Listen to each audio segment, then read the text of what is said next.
Just because you declare neutrality, that doesn't mean you get to keep it. And for the Netherlands, holding the mouth of the Rhine River, well, they very well knew to keep a modern rifle on hand, at least through 1918.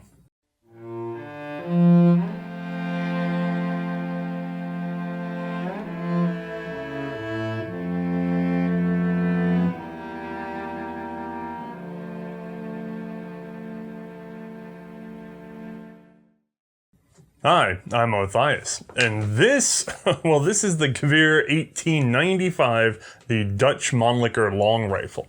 It's going to be a bit of a challenge, but let's see if we can squeeze into the light box. With an overall length of 51 inches and weighing in at 9.6 pounds, this is an old-world, early smokeless bolt-action rifle. Now, it has a magazine capacity of 5 rounds of 6.5 by 53 millimeter rimmed. It's the same cartridge as our Romanian episode, and they are in the same 5-round and block clip. And before we get into the meat of this gun, don't forget we are an internet-based documentary series, so it benefits us if you like, subscribe, leave a comment, or otherwise engage with the show on social media. These things all drive more people to seeing this sort of topic. Now, if you'd like to support beyond that, don't forget we have Patreon and Subscribestar available. Both of those services also give you links to our behind-the-scenes podcast, and we have our shop over at C&Rsenal.com. All right, let's get into it. Once again, we find ourselves squarely in neutral territory, another country that was not drawn into the Great War, and yet the Netherlands are somewhat different than what we're accustomed to.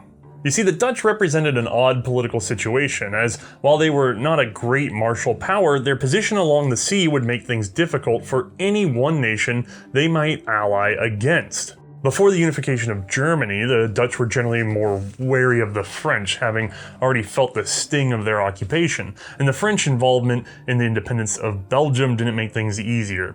The now long hobbled Dutch naval forces relied on British friendship in order to keep their access to their remaining East Indian colony. This resource-rich region was their most notable colonial endeavor, and one we'll explore a bit better in a near-future episode.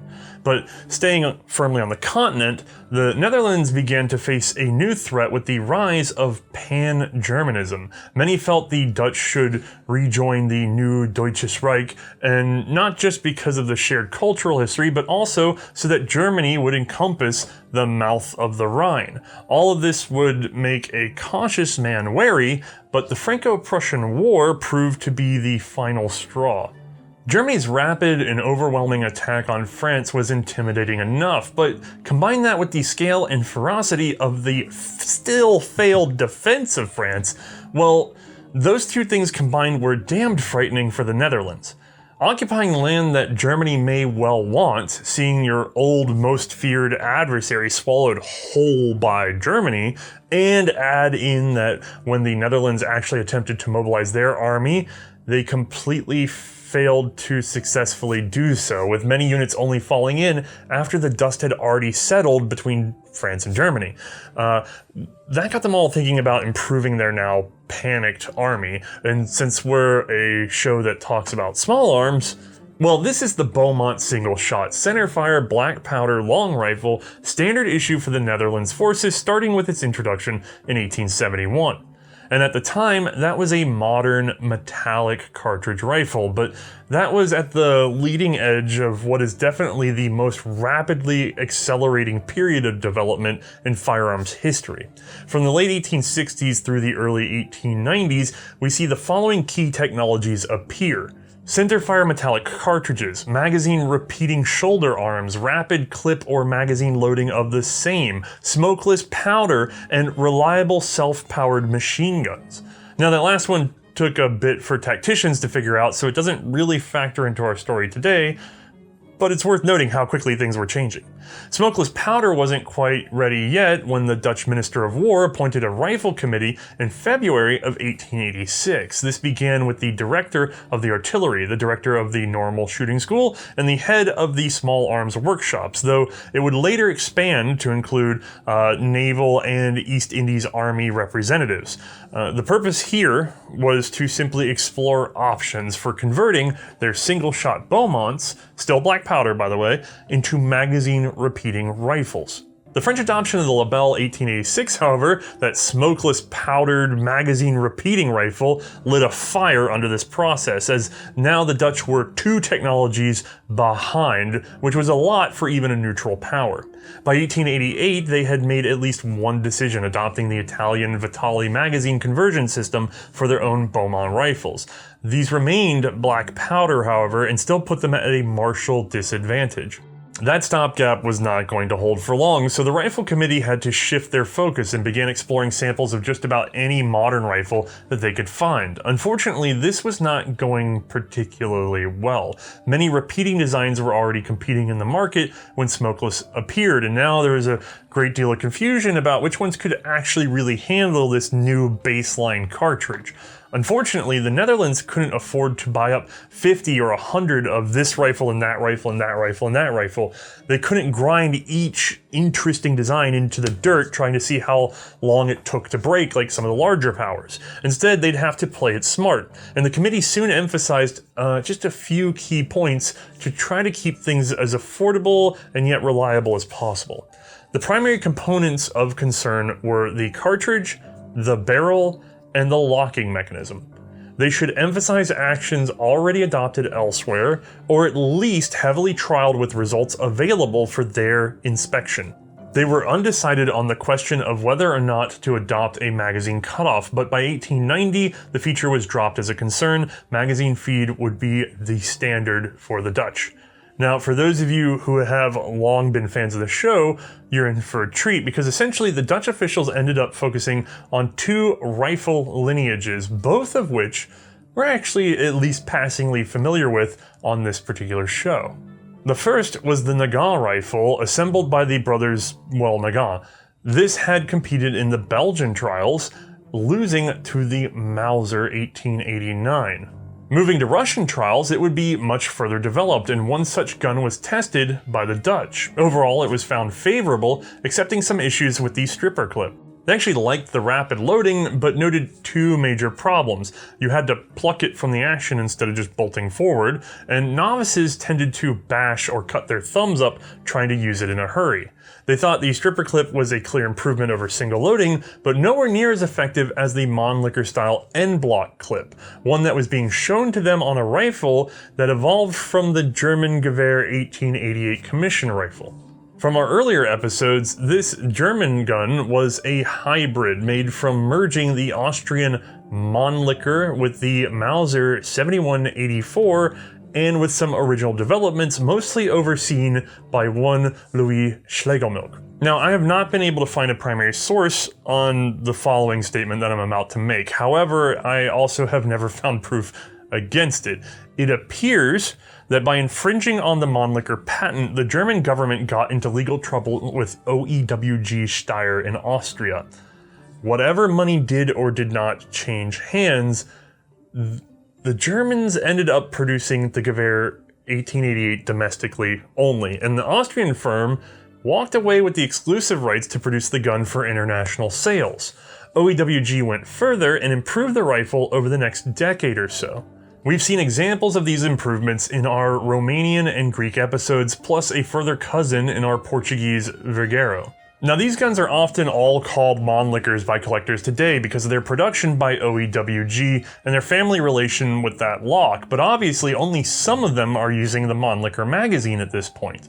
This has led to a lot of confusion when discussing the Austrian straight-pull Mannlicher of 1895, a rifle with both a magazine and an action designed by Ferdinand Mannlicher, versus the Dutch 1895 that we're discussing today, which is actually just a Mannlicher magazine bolted to a Schlegelmilch action, but really that's, honestly, you'd call it the Mauser Mannlicher Schlegelmilch rifle, and that does not roll off the tongue.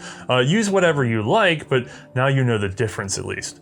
The OEWG modified Gewehr 1888 rifle would be shown to the Netherlands via a Belgian sales agent and gunsmith, August Schrijver, and there is a fair bit of debate about how much influence he may have had on the final design of, well, the rifle in front of us. Regardless, this is just about what the Dutch were comparing in 1890. And I say just about because I actually have not seen photos of a Continental Trials rifle. I have seen one for the East Indies, and I have seen the precursor Romanian 1892. Now, That was compared against the Nagant, obviously, and Dutch officials wanted to arrange a comparative trial and would need to purchase about 100 of each design, but neither Schrijver nor the Nagants would budge on their pricing, 155 guilder per rifle. Without the budget for a comparison, Dutch officials decided to let the matter cool while they turned inward. They explored a few domestic designs largely built off the Beaumont, which was now being chambered in a proprietary 8mm smokeless cartridge, and these proved to be, let's say, lackluster despite the inventor's overt enthusiasm. So they were going to have to play with the internationals at some level, and happily, Schrijver brought them something that they really did like. A 6.5mm bottle-nosed smokeless powder cartridge, lightweight, light recoiling, but with a long, flat, precise trajectory. This was a terrific small bore development that was presently being marketed to and soon bought by, well, the Romanians. The Dutch, however, they weren't so sure about that rim. They had largely been focused on a rimless cartridge to this point, but in comparative testing between the new 6.5mm and the old rimless alternatives, they found that there would need to be more development and more expensive trials in order to prove out a rimless gun. And recall, the Schlegel-Milch bolt action fitted to the Gewehr 88 would eventually require some additional gas shielding because it wasn't so great with failed cases in German service. Rim cartridges serve as their own gas check and are easier to headspace for manufacture and for later repair. While not as easy to feed in some actions, like maybe the Nagant that they were considering, the en bloc clip would make it a non-factor on the rifles. Okay, so for the sake of time and cost, the rim is in. We already love the en bloc clip more than the stripper clip anyway, and since neither Nagant nor Schrijver will make this affordable, we're just going to skip testing Nagants and order 100 of these OEWG-made Schrijver rifles. They have ammunition we like, they have the clip we like. As the Gewehr 88, they've already been adopted elsewhere, and just as we're testing it, they're being adopted in Romania. This seems like a winner. The number of trials rifles would eventually increase to 200, although that also covers some that were sent out to East India that have a different configuration. That's another story for another day. The order was let out in 1892, and once delivered, they were issued for troop trials. Now, some problems were noted which required changes to the handguards, bayonet mounts, and the sling points. So the guns were modified and reissued in 1894, and on the continent, they were found to be excellent. The only real minor touch-ups they had to do were in terms of carrying and handling, nothing to do with the action. So they were ready. The committee approved the design and submitted the bill for the adoption to the lawmakers. This caused some argument. Why were they spending all this money on rifles?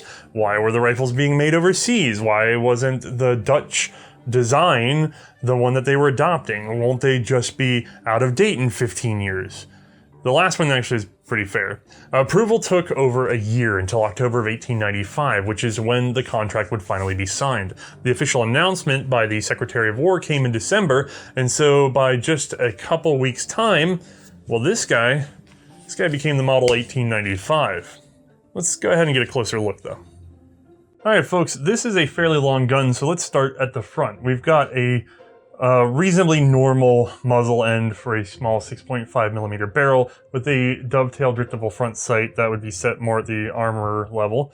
And then we have our forward barrel band screwed into place with an underside channel in the stock. Let me get that where you can see it. Underside channel in the stock that would have fit a clearing rod that is no longer on this gun and has been lost along the way. Fairly common for Dutch guns to be missing them, as a matter of fact. Get this back to its side though, and we'll see that one of the more unique features that often gets overlooked on these guns is the fact that we have a very British-styled bayonet lug. The bayonet itself would be a T-back triangular affair with a 14-inch long blade, and originally featured a small quillion, although this would be dropped around 1900. Alright, if we work our way further down, we've got our lower band really close to the front of the gun, and then a long stretch of half handguard. So we have this much handguard going into place, which is a fair bit, and then just a little bit exposed barrel at the end, so they were really thinking about bayonet fighting for sure. We have a long finger rest, and right in the middle of that you may be able to make out where this gun has previously been duffel cut and then repaired. Looks like not too much material was lost. It's still a pretty good shooter out on the range, so we'll just don't worry about that little guy. Now, while we're in this position, let me go ahead and show you the rear sight, which is probably easier seen in our front camera. There we go. This is another quadrant style like we saw in our Swiss episode. And it makes sense for the Dutch to have adopted this because the previous Beaumont used a quadrant style that was similar to the Italian Vetterli. And now they're using a quadrant style that is very similar to the Italian Carcano. And the Swiss kind of did the same thing. They went from a pseudo-quadrant style to a quadrant style. So these are three countries that have chosen the same path, which means we depress, let me see if I can do this without interrupting the camera. We depress and we lift and then we set our notches accordingly. This has a 400-meter zero, and again, not recommended for everyday playing around because you'll tear it up, but in a hurry, you can just push that all the way back down to 0 in order to get on target for a closer threat if you were already aiming away in the distance for a further one. Now, in addition to this big, by the way, very prominent handguard, I want to comment on this again, flat-topped, bulky handguard, which is just so interesting to me. This one is not, by the way, retained by spring clips. It's actually kept in place by being notched up under the rear sight and then being held by the barrel band, which is also a unique arrangement. I just don't necessarily want to take it apart on camera right now. So let's get further down to the actual action. This should be very familiar to anyone who saw our Romanian episode. I mean, look at that guy. That is the Romanian gun at a glance, but if we look inside, we're going to find some minor differences. Before we get there though, just to remind you, this is a Mannlicher style, so we would have a 5-round end block clip that will enter the action. These are unfortunately live rounds, so I'm not going to load this thing. It would enter and stay in the action. When we fed the last round, the empty clip would fall out the bottom. This, of course, has the usual possible complaint of having mud, muck, and other things get into that port on the bottom that has to stay open for the clip to fall free. Other guns we've seen have come up with covers for this later on, but not so ever in the life of the Dutch. So, if we look at our top of our receiver, we'll see on the left side we have a release lever for getting the bolt out of the action, and this is where we can see our biggest differences in terms of this and the Romanian. Inside this gun, really not a big changeover of anything, but more notably and more Mauser-like, on the bolt, we have a floated ejector on the left side that plays off of that bolt retention. So right here, this little guy serves as our ejector. This guy is our extractor. Both are on the bolt face. So as this comes back, it hits the bolt stop. The bolt stop boots that forward. That kicks our round free. This is a little more unique to this assembly than we saw in the earlier Romanian, and a little bit more like what would come onto the Romanian later on. So, if we get back to the gun itself, we really don't have anything else all that remarkable. This is an infantry slung gun, so we're going to have our level swivel here, and you'll often see Wilhelmina style cartouches on the back, although I doubt they pick up very cleanly on this camera. This is ultimately, though, if you really think about it, an amalgam of features from several countries. We have the German style but Austrian modified Schlegelmilch action. We have, which descends from the Mauser, obviously, and the Mannlicher in Austria. And then we have an Italian/Swiss style quadrant rear sight, and we have at the front a British style bayonet lug, all in this sort of, I mean, don't get me wrong, it's a long and heavy gun, but it's much narrower and lighter than it could have been, especially because of this 6.5mm cartridge, which again is something that we see specifically in Romania, this exact cartridge, but also it's much more in that sort of Italian Carcano vein of thought. So a very unique choice as much as it may be a common looking rifle. I'm gonna be honest with you, other than the rear sight and a little bit of the wooden fittings, this is the Romanian rifle. Same cartridge, same action, it feels the same, and I remember quite enjoying those guns, so this is probably gonna be a good episode. However, in case you haven't remembered how that worked, we went ahead and made some minor adjustments and put together another animation so that you can look inside. We'll start by inserting our whole embot clip into the action. Once in place, this serves as the feed lips for the rifle. Watching the follower, we can see it is depressed by the last round in the clip. As we clear cartridges, it will rise between the clip walls, continuing to feed the ammunition upwards. The clip is held down by a catch at the rear of the magazine, which can be released to unload the rifle.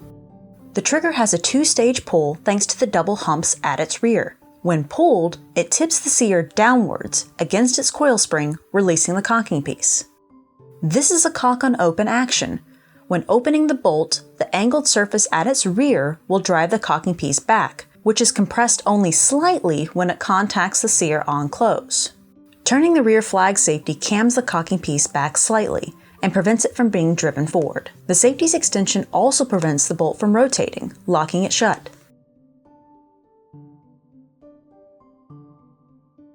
Note that the bolt head is non-rotating as the bolt body turns to lock. The ejector is floated. When the bolt is pulled back, the bolt stop strikes the ejector and drives it into the case, flicking it from the action. As we chamber our last round, the follower can now clear the clip's walls, and so it falls from the action. Alright, the rest is pretty basic stuff, so let's go shoot it.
Oh my god, big gun and small bullet. I can't wait to see Mae's opinion, but we've got more ground to cover before we get there. So let's start with the Dutch Navy. While once a world-spanning superpower unto itself, after repeated lost battles and eventual French conquest, the modern Dutch Navy was one largely of coastal defense and colonial shuttling. Like I said earlier in the episode, the Netherlands largely relied on cooperation with the United Kingdom, and so their naval needs would be rather small domestically. There would be no need for much of the expenditure to go onto a naval rifle, and the 1895 was just adopted wholesale. The only real way to tell a naval rifle from an army is that the navals lack a serial number suffix on the receiver. The Navy also kept the same bayonet, though they never dropped the quillion during its service life. After 1902, however, they did find rust to be a problem under the grips, so those rivets were ditched and replaced with a removable screw-on pattern. I should also add some Army long rifles would later be surplused to the Navy in the 1930s, though I know of no way to recognize one of those dual service guns, no special markings. While we're talking about variations, there will also be a specific Dutch East Indies pattern rifle, but that and its brethren carbines will be getting its own story soon. Now, outside of some specific training rifles or other really niche cases, those are our long rifles covered, so let's talk about production, which would actually go from simply replacing the Beaumont to dealing with repeated expansions of the army due to fears about an ever more aggressive Germany. 47,000 rifles were initially ordered from OEWG Steyr, which would arrive within the year. In May of 1897, another 31,100 were again bought from Austria. And like I said a moment ago, even as those orders were being made, the Dutch army was being expanded, and as part of this, an effort was made to be more autonomous. Manufacture would need to be available at home. This is Delft, home of the State Prosecution Company, which was established in 1679 in order to produce various arms for the nation. Having survived the Napoleonic Wars, French occupation, Belgian Revolution, and the declaration of the United Kingdom of the Netherlands, Delft eventually became the Dutch Arms Center, specializing in metalwork and even beginning to manufacture small arms and ammunition alongside machinery and instrumentation.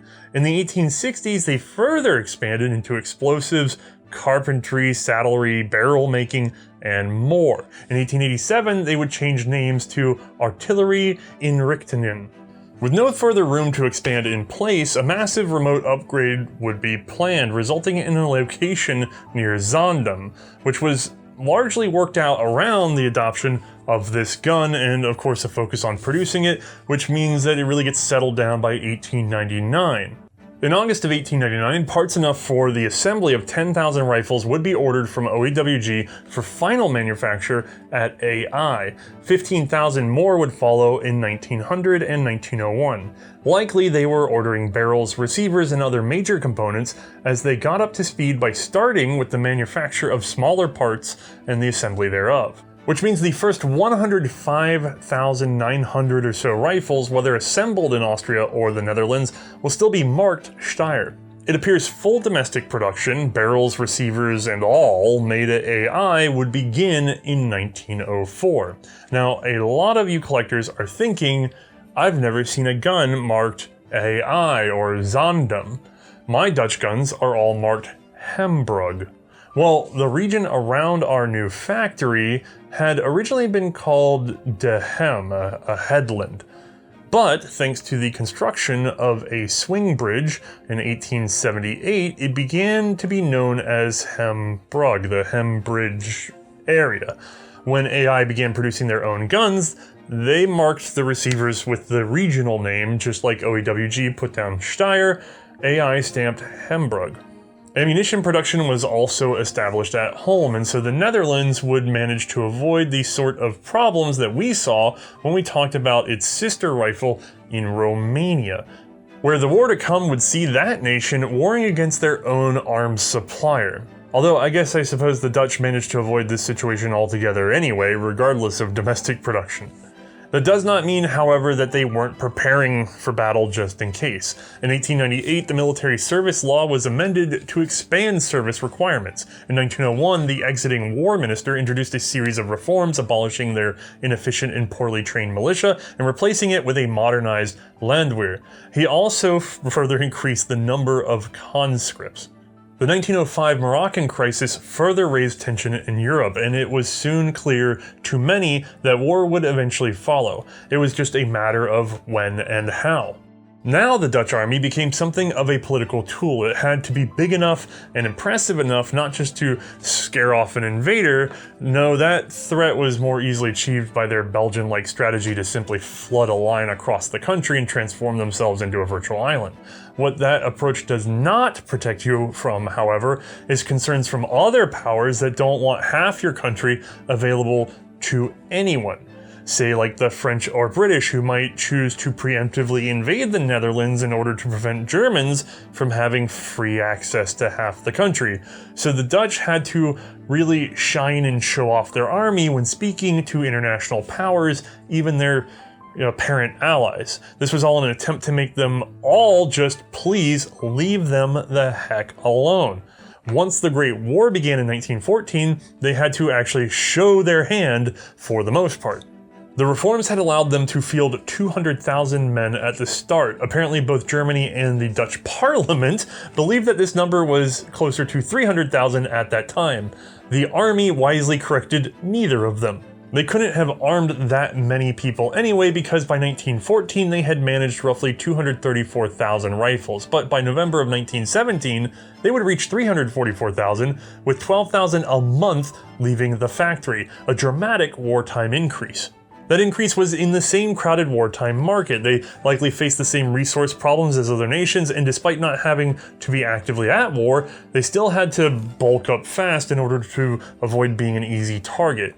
By war's end, they had reached 470,000 rifles, a number that would preclude any need for further manufacture throughout the life of this particular design.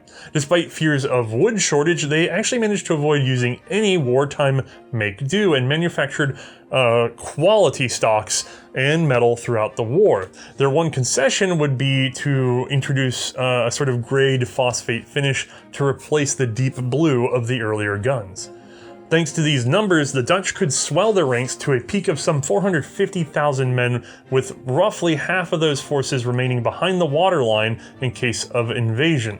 The other half would be committed like a field army and maintaining the borders of the kingdom, especially so that everybody sees that they're maintaining the borders of the kingdom. Given the way the war played out, this was the more crucial aspect because the Dutch ability to sort of govern itself, to enforce sovereignty, meant that the powers preferred to leave them be, all being unwilling to commit the force necessary for an invasion just to prevent the others from doing the same. Dutch soldiers largely used their arms to detain spies, smugglers, crash pilots, and other various sorts who wandered into their borders. And this too placated the neighboring powers, as no one saw a particular vulnerability in leaving the Netherlands lay. As a neutral power, you really can't ask more from your rifle than that. It did exactly what it was supposed to do. It kept them out of the fight. And maybe that was for the best, because this was not a perfect gun. Major problems would be the same as the German Gewehr 88, most notably that bolt head. Alright, now earlier I did not show you how to take apart this bolt, because essentially it's the same as the Gewehr 88 and the Romanian before that, but I want you to see something that stands out as a distinct problem if you are a military authority. Let's say that you've removed this from your firearm, okay? And then it becomes decocked. So in this case, our firing pin is now forward. You can maybe even see it protruding a bit right here. And we're out of battery, we're not in the gun, okay? Here's what can happen very easily if you're not paying attention. There's our bolt head. It comes right out. That's part of the disassembly procedure. From here, if you want to continue taking this apart, by the way, you would push in on the safety flag, rotate this cocking piece, or the screw at the end of the cocking piece, and then boom, she's apart. I don't need to show you all that, it's that simple. But if you're a soldier and you've taken this out of your gun for cleaning or something like that, and you've allowed it to become decocked, it's a very good chance that you might not pay attention, and this slips up under your bunk, drops in a pile of leaves, who knows what it is, this goes missing. Now, the problem you have is that you go to put this back in your gun and you go, oh wait, let me recock it, don't want to be silly. Well, there's not much visual difference between this and this. There's not a lot. Here's an assembled bolt, there's a disassembled one. I mean, pay attention, mind you, but we're talking about infantry, okay? So both Germany with the Gewehr 88 and the Dutch now with the 1895 would suffer the same problem, which is that people would shove these back into their gun. It would feed ammo, all the out of battery safeties are defeated. It will fire. It will fire without the bolt head, and you end up with a lot of muck coming back at you in the best case scenario. This is not an ideal situation. Now, for the Dutch, the way they solved this was with training, and it's a simple matter, really, to get it right. So let me show you our gun. Oop, I gotta make myself enough room, sorry guys. All right, so we have our firearm with the bolt release. Oh boy, I'm running out of camera space. On the left side here, all right?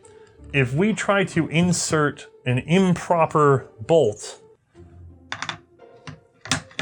it's gonna hard nose on that. But an assembled bolt has a little bit of a diagonal surface here, just that little bit of easing. And what that does is, because we have our ejector with its angled head, we can shove right past that guy. See it raising up? And let me not bash my fingers. So if it raises up and goes in, well, then good, you've assembled it correctly.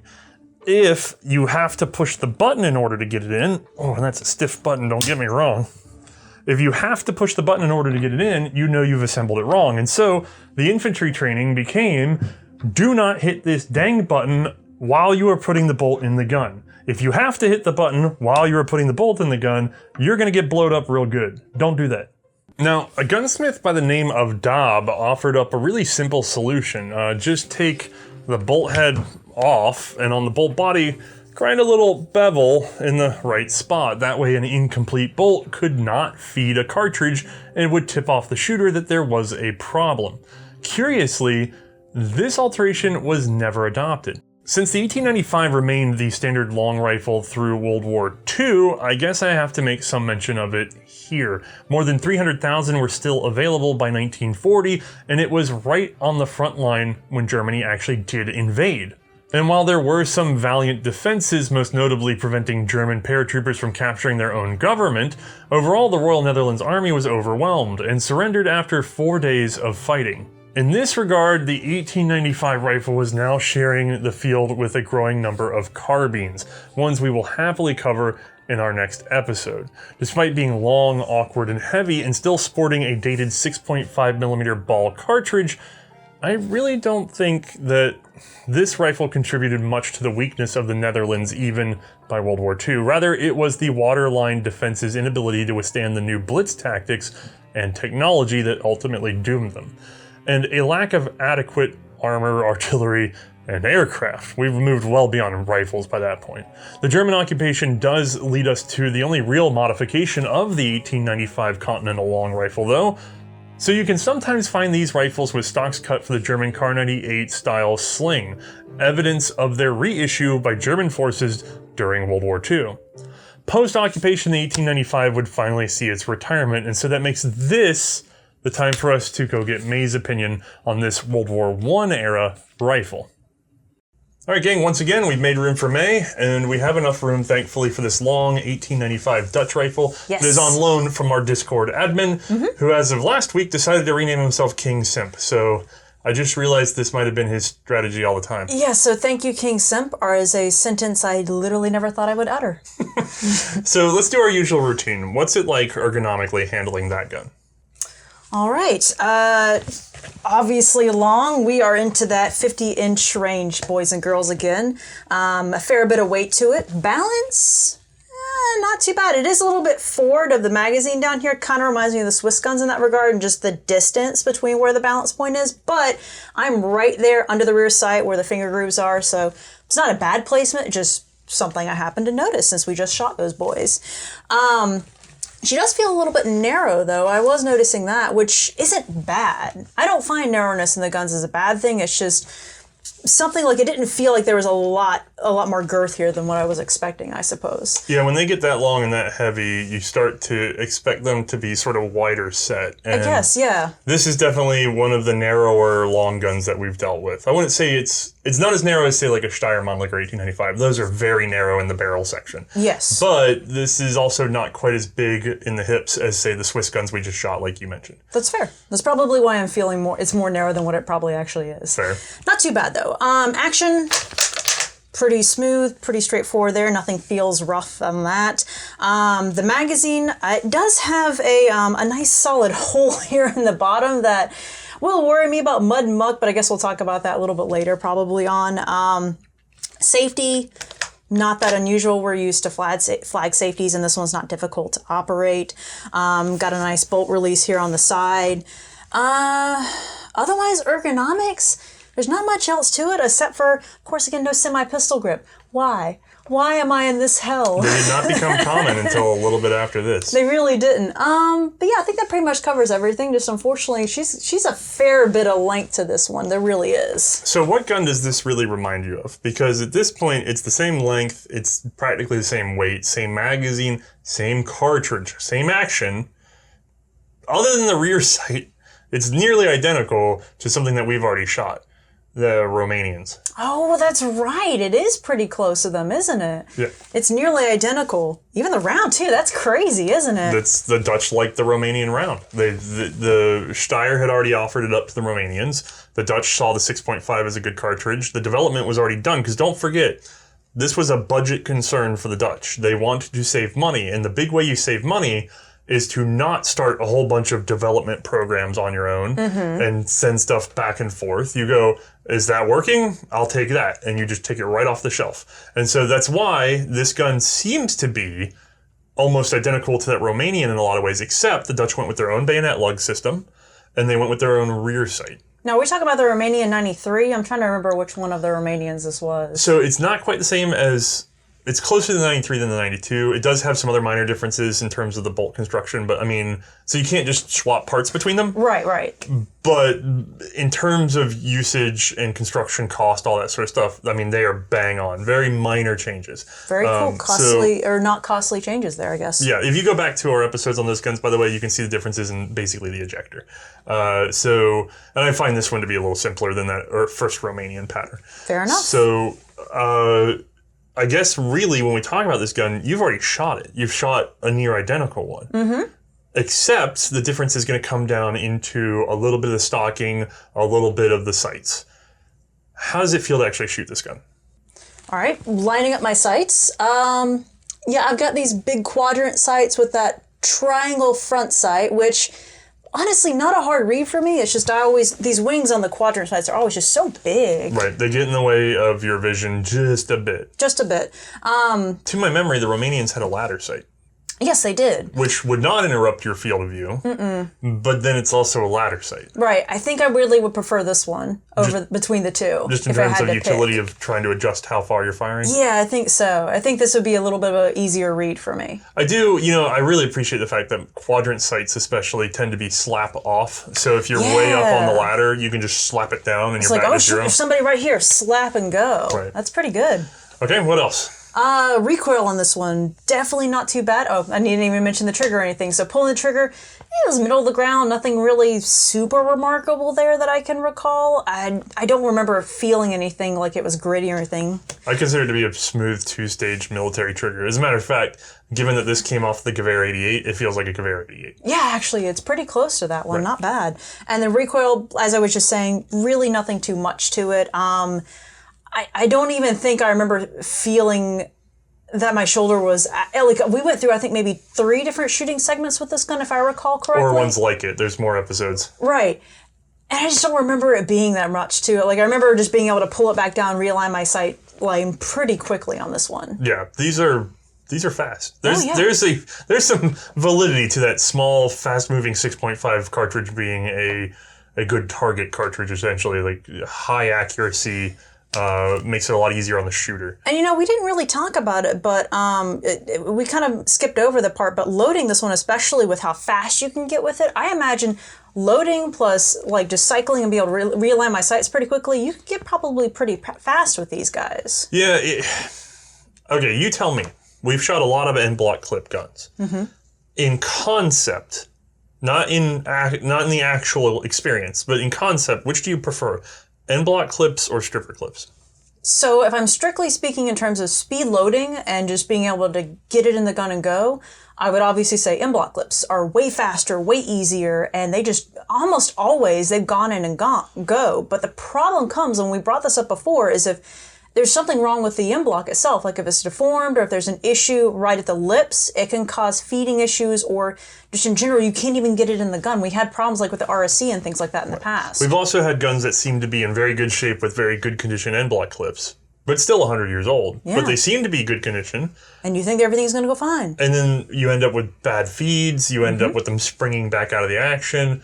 The Berthiers were probably the worst for this so far. Oh, yeah, they were notorious for that. But again, we don't know the quality of the clip. Mm-hmm. The other one I found is that the Carcano, the Italian gun that uses end block clips, I repeatedly have found them to have feed problems depending on the clip. Mm-hmm. Again, where is that at? But at the same time, we're having to solve that now. Mm-hmm. You know who you never have to solve that on? Stripper clip guns, because the feed lips are built in, everything's built in.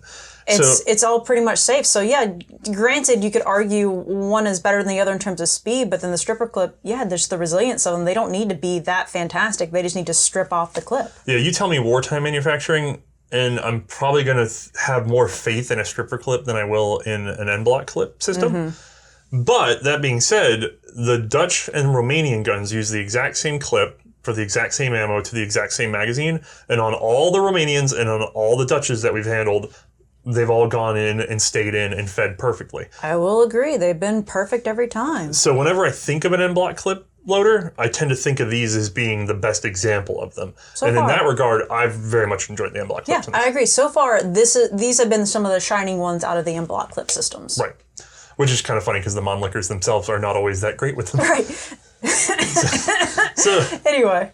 And again, I want to clarify, lots of people will call this a Mannlicher rifle, but then they'll turn around and call the Mannlicher straight pulls Mannlicher rifles.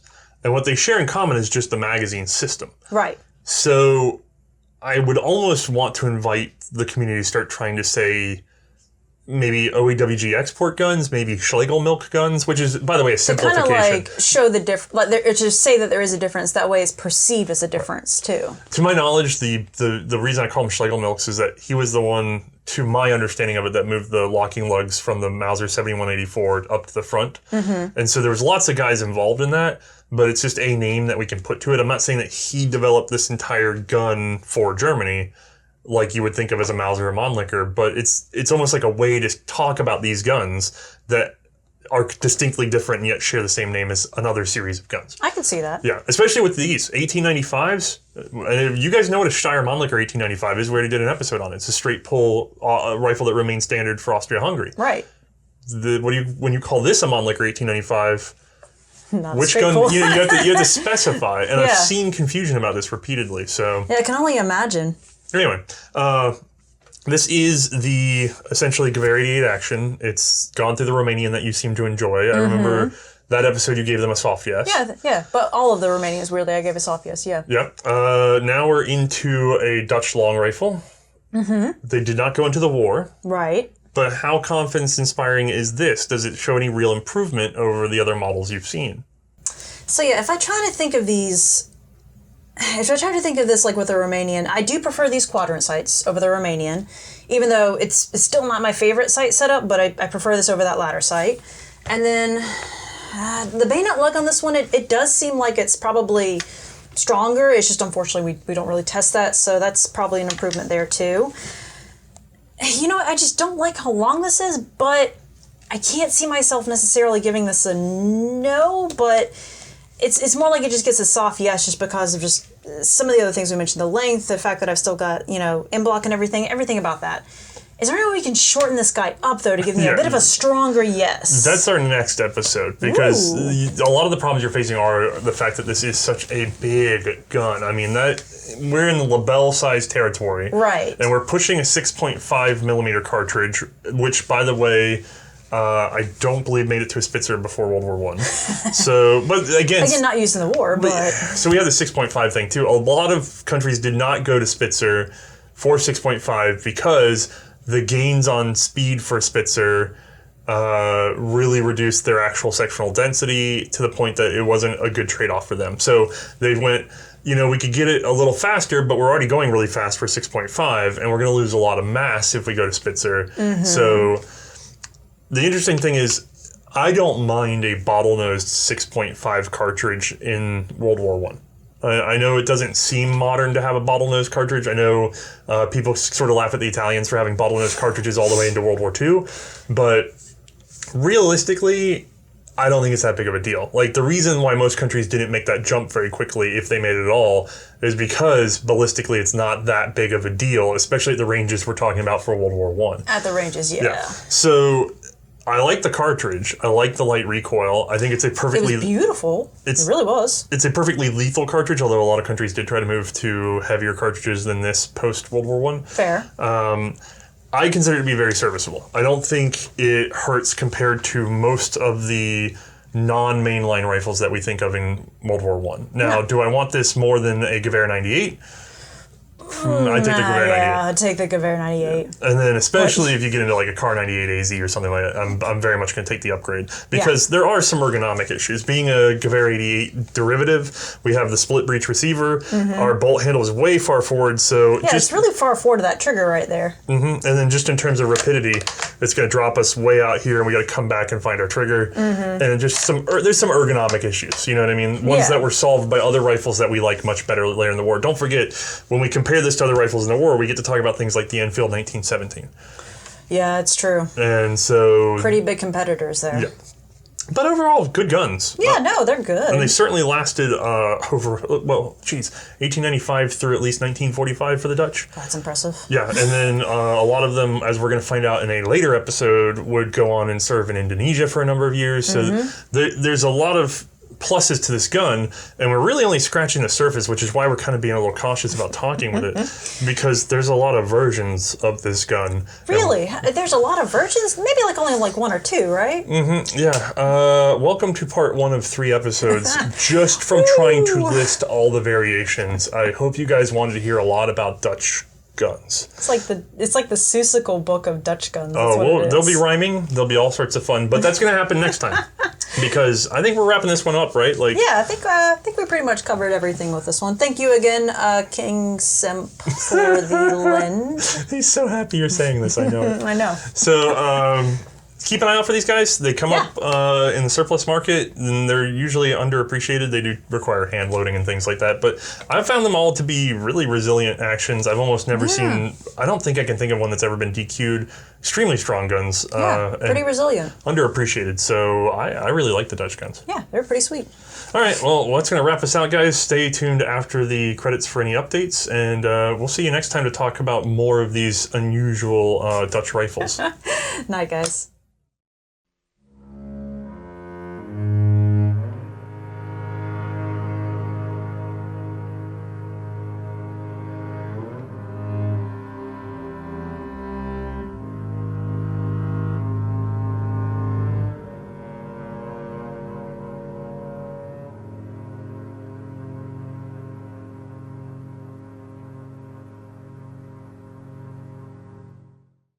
All right, gang, the big announcement this time is that if you are a member of our Patreon or Subscribe Star and you are at the appropriate tier, well, congratulations, we are now going to be releasing scanned high-resolution documents of period catalogs and magazines. These are things that we've started pulling in as part of our research into the shotgun series, and also some of them just because they're pretty neat. This is also a bid for us to sort of get a little extra help on the show, so if you'd like to be one of our supporters, this might be the thing that tempts you into doing so, because every single month you'll be able to get a good number of pages of historical documents to peruse at your leisure. Alright, have a good one.